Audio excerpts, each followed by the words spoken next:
So welcome everyone, those here and also connecting online. So let's settle into our meditation.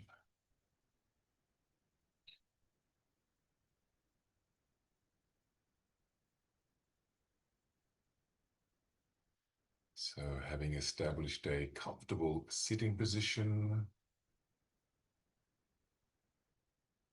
aligning our body with some degree of symmetry, balance, poise, helping to enable an inner mindful presence.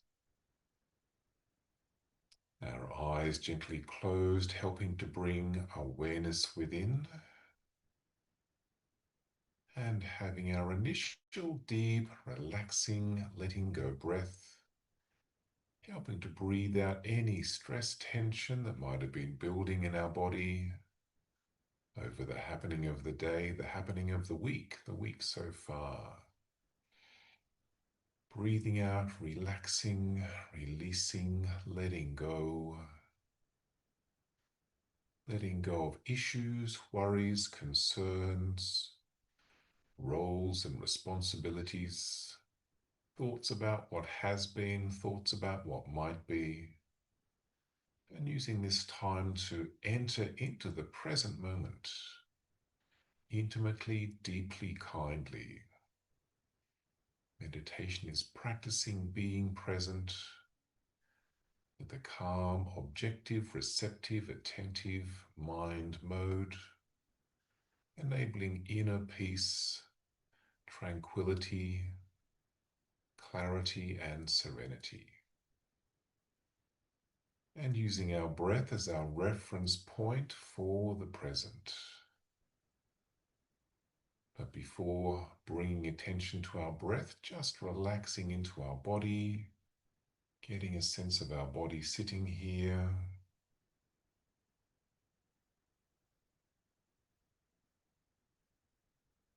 feeling grounded, settled, centered, present.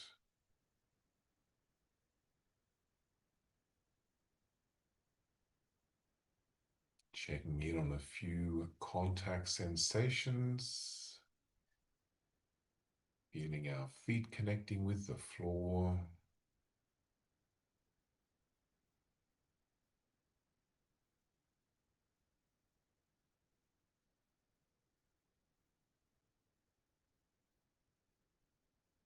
feeling our body connecting with the cushion or stool, whatever we might be sitting on.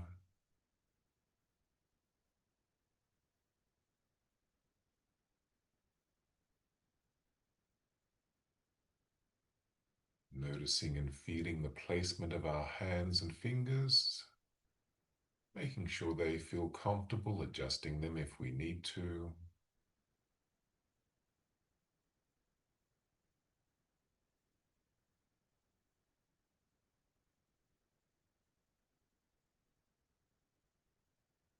Then bringing our awareness up to our shoulders, relaxing the shoulders, a place where stress tension often collects. Relaxing the shoulders without disturbing the uprightness of our back.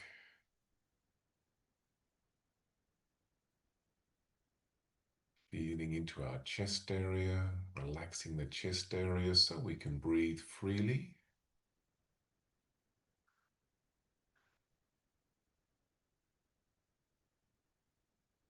Then feeling down into the abdomen belly area, a place where we often feel emotions and hold emotions. So relaxing the abdomen belly area so our diaphragm can extend fully.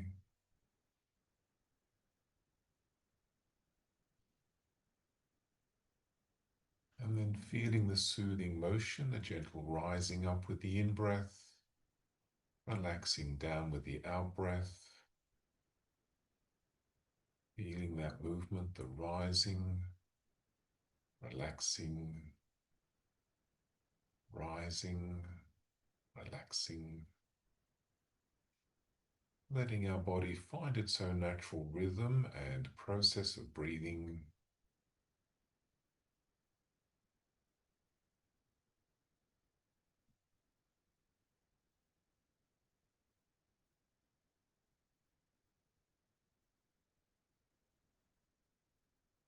And also bringing awareness up to our face, noticing our face, maybe even feeling the air connecting with our face.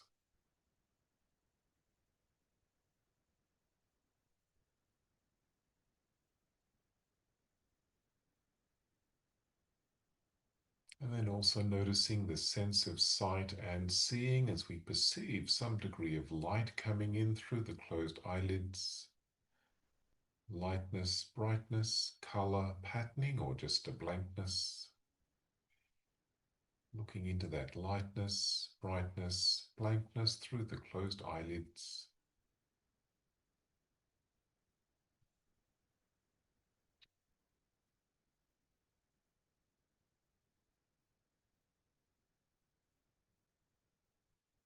Maybe noticing a few background sounds. Some sounds from in the room, some sounds from outside the room. The coming and going of different sounds, all occurring on the background of silence.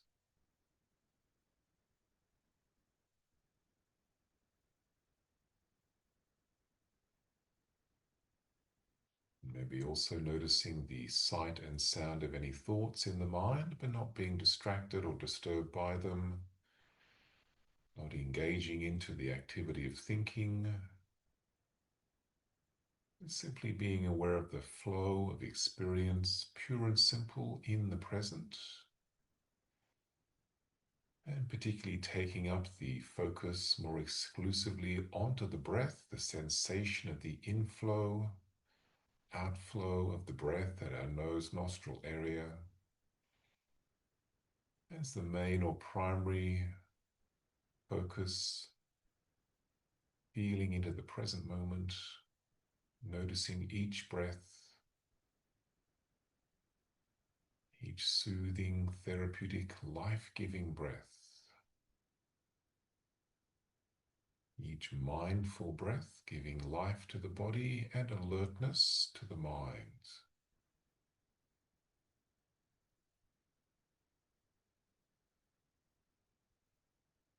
Simply sitting, being, breathing, knowing, relaxing into the present moment.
Please help yourself to some tea biscuits, and then we can have some reflections and questions.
If it starts to get cooler, I'll need to put the air conditioning on,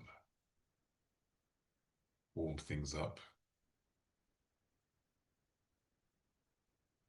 Yeah, I thought it was quite cold when we first came in, but then it got used to it. It's actually not bad. It's kind of a nice temperature. Mm. Really happy if I turn it fill the urn off. Ah, yes, maybe good. Turn it off. It's yeah. Otherwise, it keeps on reboiling.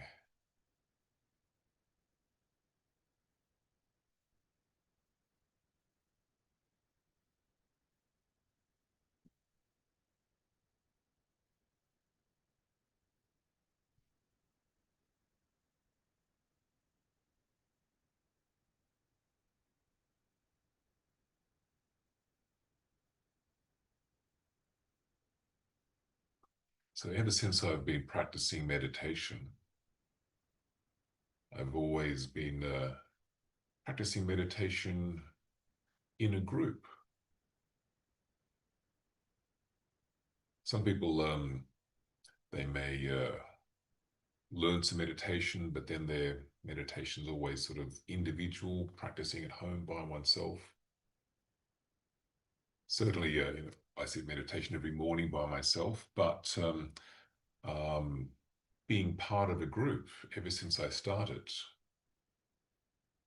And I think that there's something special about having a group of people to sit with, be with, meditate together with, learn with, grow with, evolve with, and even having the longevity of that group as well, so that over time, sort of feeling more at ease and familiar in the group and getting to know people, and becomes a something that's supportive for one's well-being.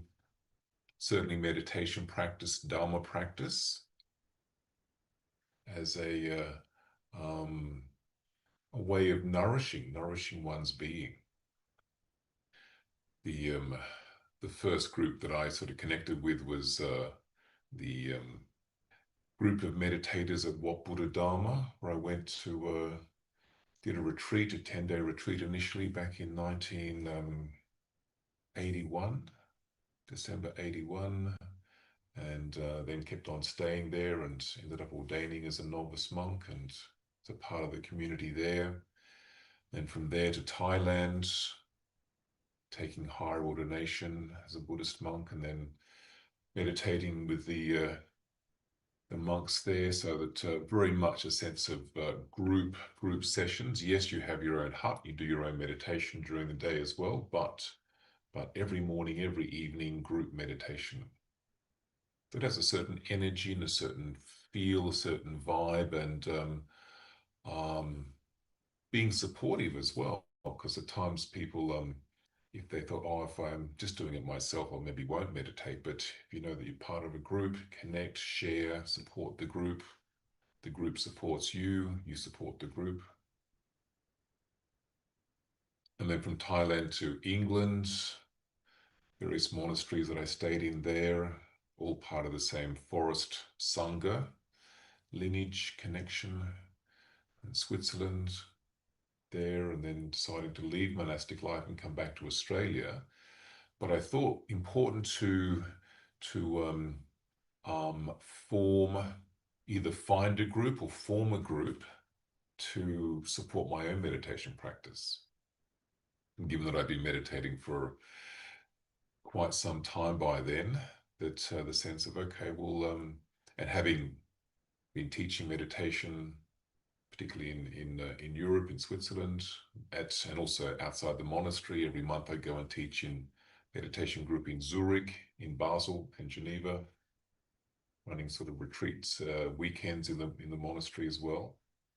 But to start a meditation group in Sydney, I thought, well, this is an opportunity, and people were receptive and interested. Some of the people that I knew even said, "Oh, John, we'd like to sort of create a group with you," and so that they were sort of the first people that came along. And then that started in 1994. So I left the monastery in end of 92, after 11 years, then started this group in 94. And that was with Hannah as well, my partner, and out of her home. So she had a house in the Sutherland Shire, so we started the meditation group there. And that went really well until we moved then to Darling Point, and so took the meditation group there, and people from that area coming in. Some of the people from the Sutherland Shire still came up to Darling Point, eastern suburbs, to go to the meditation group. And then that was on Marathon Road, Darling Point. Then we moved around after a couple of years to Yarran Abbey Road, Darling Point, had the group there. And then also I started my psychology practice and worked from home, eastern suburbs, but also then started a psychology practice at Crow's Nest. So we had a meditation group at Crow's Nest, 100A West Street, Crow's Nest. And so more people from North Sydney, northern suburbs were coming. So that was there for a number of years. And then we needed to move out of that place. It was renting it, and the owner was wanting to sell it. So we moved around to down the road to North Sydney, 14 Ridge Street, North Sydney, just along from the big Catholic church. I think it's a Catholic church. And down from North Sydney Oval. Sometimes hear the football matches going on in the evening. But so being there, and also at Darling Point as well. So I had like a group at Darling Point in the morning, and then over at North Sydney in the evening, Thursday nights. And people really enjoyed having the space there to connect.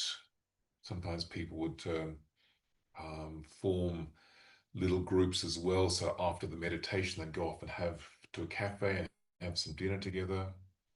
People would sometimes meet their partner there. It's like, that's where they met, at the meditation group. Somebody that's aligned to same sort of values. But then the owner of that property in North Sydney, he wanted to take the property back, renovate it, and sell it. And so that's when I decided to start the group up here. We'd already moved up here, but I was flying up and down to Sydney each week. And so I thought, okay, I mean, now's the time to have a meditation group up here, which initially started when I was doing some work as a psychologist at the Mind Center. that Pip established. Mm. Pip, she established his psychology center, and so we had a meditation group there in the evenings. After a while, that sort of finished up, and so I started a group which was ran out of Garden of Eden health food shop up at Tweed Heads. Mm-hmm. That was okay for a while. It was a little bit noisy though. And then also someone asked if I'd start a group at the Eco Village. So I had a group there in the evening as well. But then thought, actually, I'd like to sort of do what I've always done, have a group from home. So we came back here. And apart from time when there was COVID happened, and also there was we're doing renovations here, but this becoming the designated place for our meditation group. So getting people to come from various areas that come here for the Thursday night, or for the as well the Sunday meditation days that we have, and at times having Buddhist monastics come and share some teachings, either Thursday night or Sunday meditation day. So the group is developing, evolving. Even the name of our group, which used to be just Well Awareness, my business name. So it's evolved into Ratanagiri Meditation Sangha. So we now have a YouTube channel, Ratanagiri Meditation Sangha, so that through the support of Brendan, who's set things up, he would otherwise be here every Thursday night, but he's moved out towards Kyogle, and so set up the screen to use, the computer and the camera, so that we can film things for people that can't get here. So people that connect online, different places, different states, as a support for them, and also being able to watch the recordings as well, as a helpful support for people's meditation practice. But as well as that sense of the feel of being and belonging to a meditation group is really healthy as well. A bit like people, they feel they belong to a particular church or some other sort of organization, but belonging to a meditation group that you're part of, that you support the group by going to it, the group supports you as well, a sense of reciprocity, of care and support in that. So we're all supporting each other's practice in that way. And even the word itself, the Ratanagiri Meditation Sangha, I thought to maybe share some thoughts about that. So the word Sangha, like the word Ratanagiri, they're Pali words from the ancient Indian language of early Buddhism, similar to Sanskrit. And so that the early texts of the Buddhist teachings are in Pali, also of Sanskrit, but certainly Pali is some of the earliest Buddhist texts, that transcriptions of the Buddhist teachings. And Sangha is a word that means group or collective, and it's made up of two words. The word Anga. Anga means elements, parts, and then Sa as a prefix means connecting. So connecting elements together, which becomes then a group. And the sense of, even like community.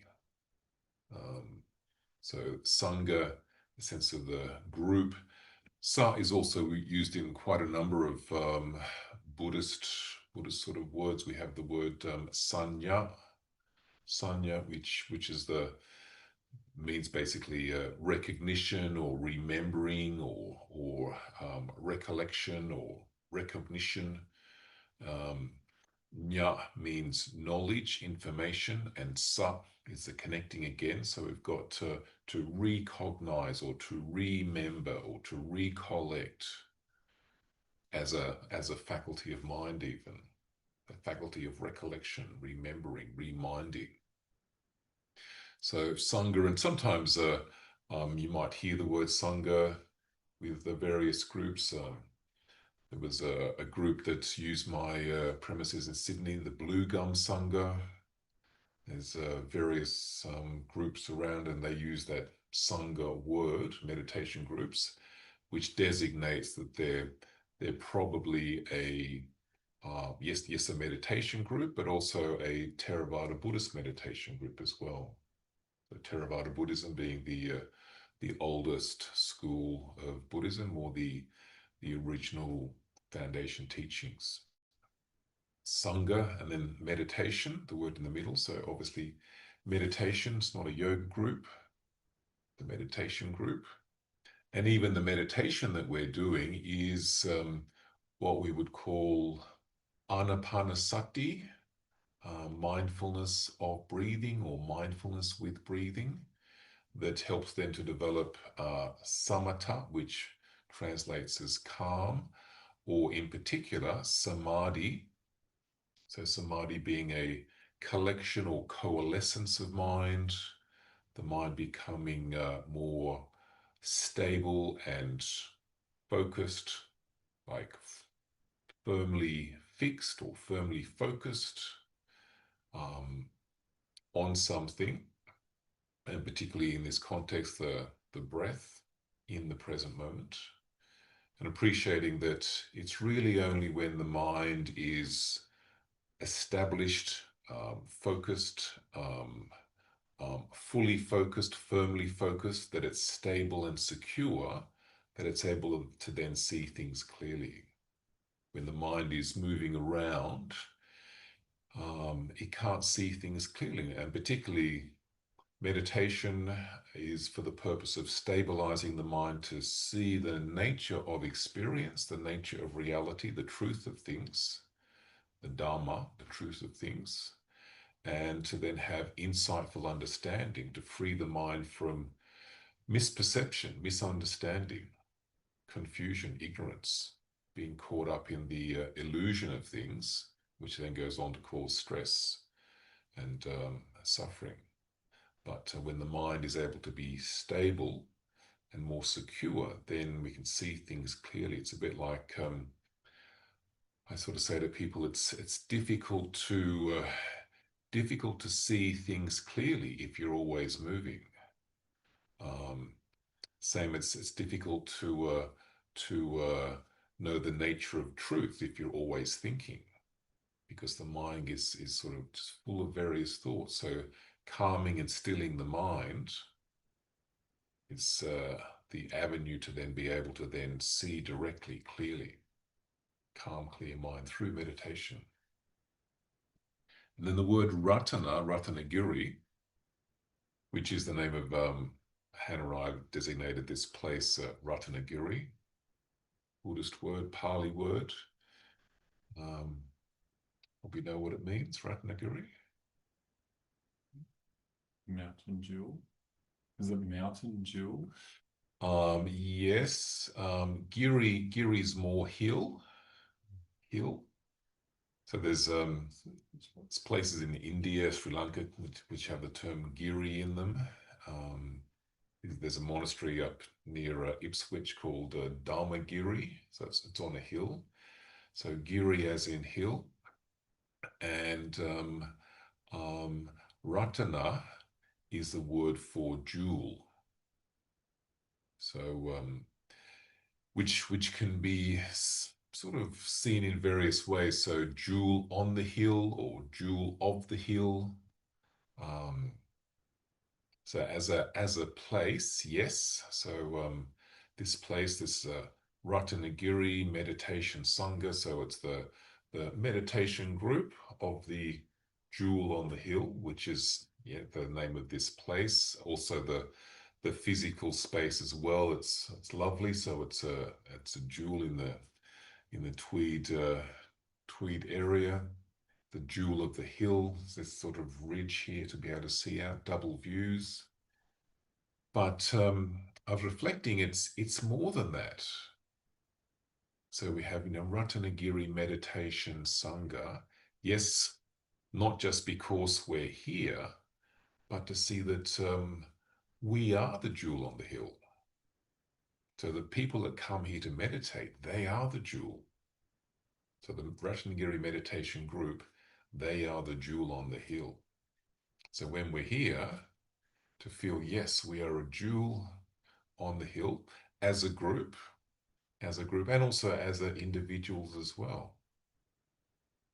A bit like that, there was a movie in the 80s, bit of an adventure movie. It was Jewel called of the Nile.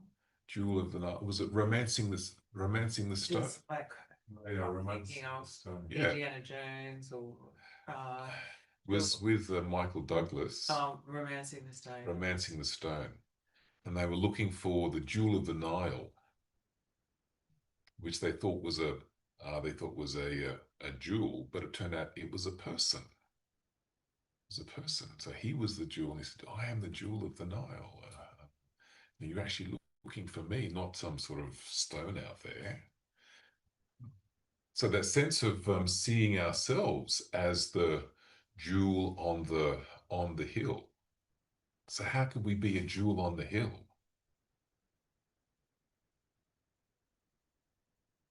It's an interesting question. Are we a jewel on the hill? Can we be a jewel on the hill? Well, when you said Sangha is elements connected, I didn't know that was the meaning of that word. That elements connected? Yep. Yeah, no, somehow that seems like it fits to me, like some giant jewel. Yep. So even like a jewel could be not just a one jewel, but sort of like a ring that has various sort of jewels in it in a setting coming together, and so its beauty is the whole the whole of it, not just the various elements. So the whole is greater than the sum of the parts. It sort of comes together, which is what makes a sangha a really beautiful, lovely thing. The togetherness of it. The Buddha spoke about sangha being like a flower garland, which they use in Asia a lot. Those sort of flowers strung on a string, and so rather than just individual flowers here and there that can fall away or get blown away, they're strung together. They become a flower garland that becomes a lot more than just a heap of flowers together, but something that sort of is connected, and that string of connection, our meditation and our way of being here connects and aligns and makes us more than what we would be individually. But particularly also in being here for meditation, it's like we come in and we sit still. So how amazing for a human being just to sit still. It's not rare that human beings just sit still. Even if they're sitting, they're fidgeting or looking at something or scanning on their phones or something, but eating, but just sitting. Amazing. Something special, something lovely and wonderful about that. And also, we're not speaking. So we're just being silent. So we're not engaging into speech, apart from when we might be sharing, but in meditation, just sitting still, the stillness of the words, so being silent. Amazing that most of the time that people get themselves into trouble is when they open their mouths, particularly in relationships. Rarely get yourself into trouble if you say nothing. So silence can be golden. Silence can be beautiful. And meditation's about not there chatting and speaking and great jokes or whatever, just silence. And then the mind becoming still, silent, and also spacious. That becomes a jewel in itself as well.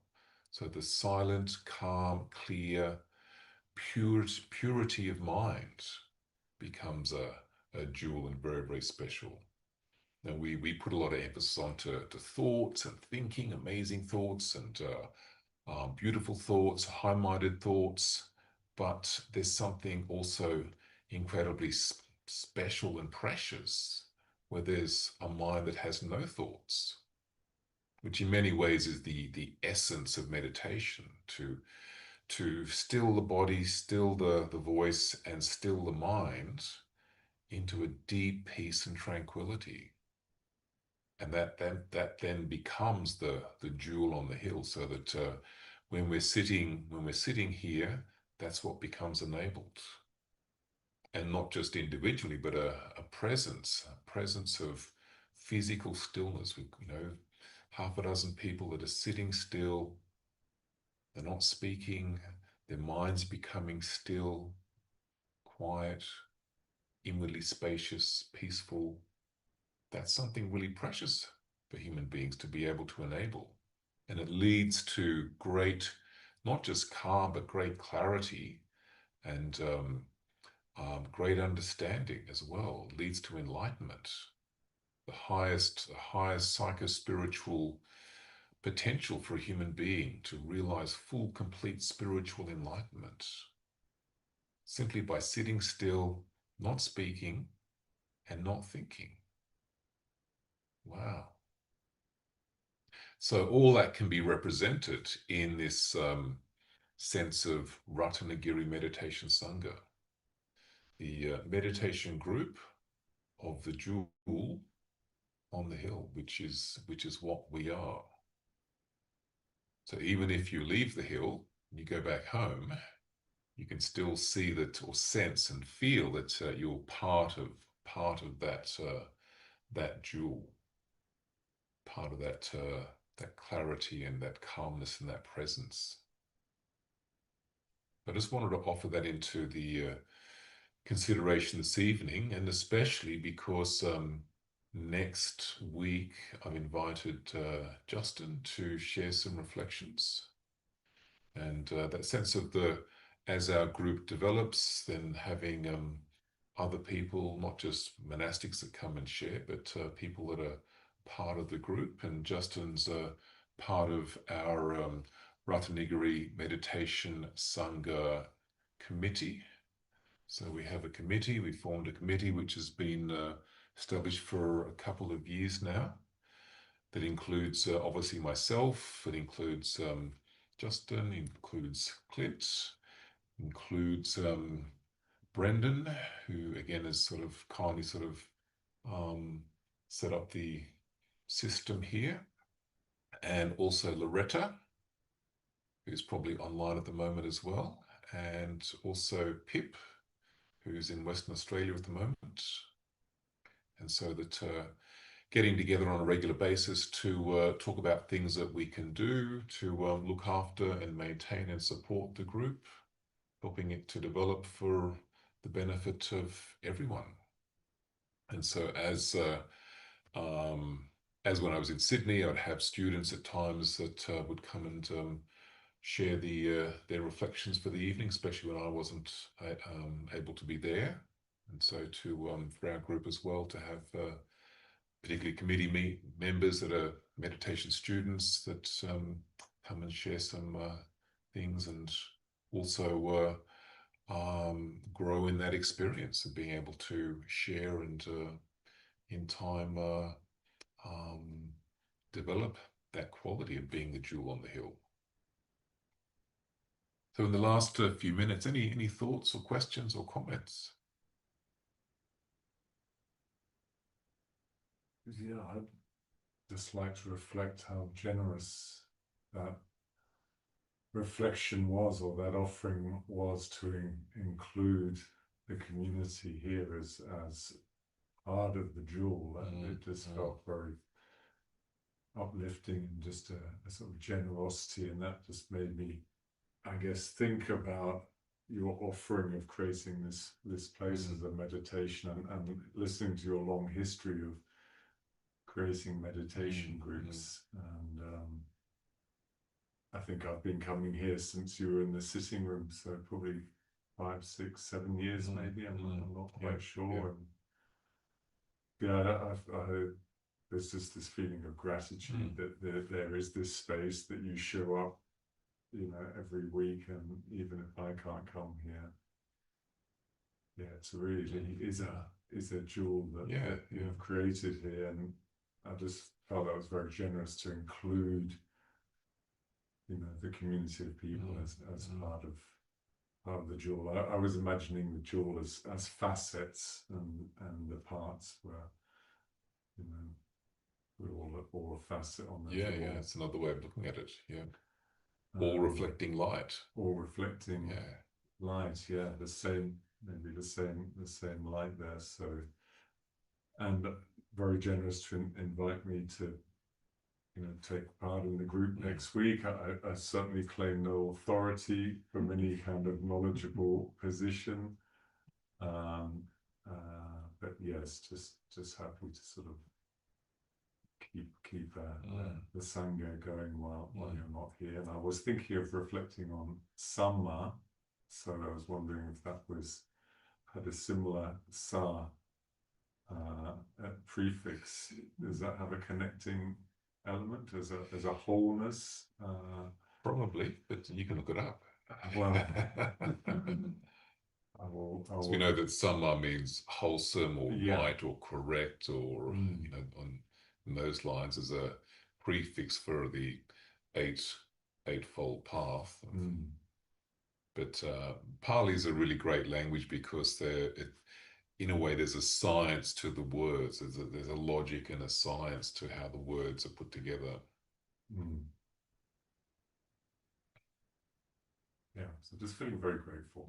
Good, thank you for everything, John, and for everyone who comes and takes part, new, old. Just it does create a lovely feeling. Definitely meditating together is definitely good energy. Yeah, and I think that, so this last part, just that bit of intentionally sitting together in silence and not moving is very special. Just that alone doesn't happen. Yeah. Sort of shows what human beings can do. We can climb mountains and we can walk on the moon and all that sort of stuff, but we can also sit still and be quiet and quieten the mind and thoughts. Not something that we get taught to do. We go to school and get taught to think and speak, but it's like, certainly I see a lot of the problem that people have, their issues, because they don't know how to turn off the thinking. Constant sort of thinking, and so to be able to turn off the thinking, even turn down the thinking, just have some inner peace, special. Some silent sitting at the Sai school. So good. So, I teach at the Satya Sai secondary college. And it's the school culture to start every lesson with a silent sitting, so all the students are bought into it, and like even some of the radius kids will sit down and meditate for 5 minutes at the start of every lesson. What's so good. That's Satya Sai. The secondary college is out in Dungey, so just north of Moranbah, but the primary school's just by Knox Park. It's not. It's a good place. Did you have children go? Yeah, my kids both went to the primary school, and my son's now 25. So there wasn't a secondary school when they left, but they still had the values and the value of silent sitting. So have other schools taken that up? I tried when I was working in the public system at Kingscliff High. I gave it up when it started throwing paper planes at me. There you go. Very difficult. Absolutely. Yeah, maybe you can try it with your students at TAFE. There were a lot of problems. There was a little bit more silence, less talking. For some of them, it would be amazing. But some people, I mean, I noticed with colleagues and students as well, it's some people really can't stop talking. It's like chronic. It's very, Sure. I mean, it's just so something I observe. Sometimes it's just like a monologue that just continues for hours. Then if they leave the room, it's just like, Well, but you it can is sort of bring it in as really a nice practice. to have some. Yeah, even just for 2 or 3 minutes, we're going to sit, be, breathe, collect ourselves physically, mentally, emotionally. Mm. Yeah, it's a very powerful thing. It's a very, very healthy thing. But yeah, speaking about teaching, and I'm a teacher, you're a teacher, but I really appreciate your consistency. It's just, it's not an easy thing to be consistent, and it means so much. It holds. Well, the only reason I'm not going to be here next Thursday is because I've got day surgery, and I'm not sure. I have to phone up on next Wednesday to see if it's morning or afternoon. Last time I did it was afternoon. I didn't get back here till sort of early evening, so I may not be in a good shape. Yeah, I've been coming here 3 years, 4 years maybe, and you're always here, and you take a very short break in the summer. Yeah, you're incredibly generous and consistent. So thank you. Good. Well, thanks for sharing, and thanks for coming out this evening. And there's probably been quite a few people that are not here, but they've been connecting online. So our group continues. So have a great evening and a great week. And if you can make it next week and listen to some reflections from Justin. See you next time. Thank you. Thank you. Thank you.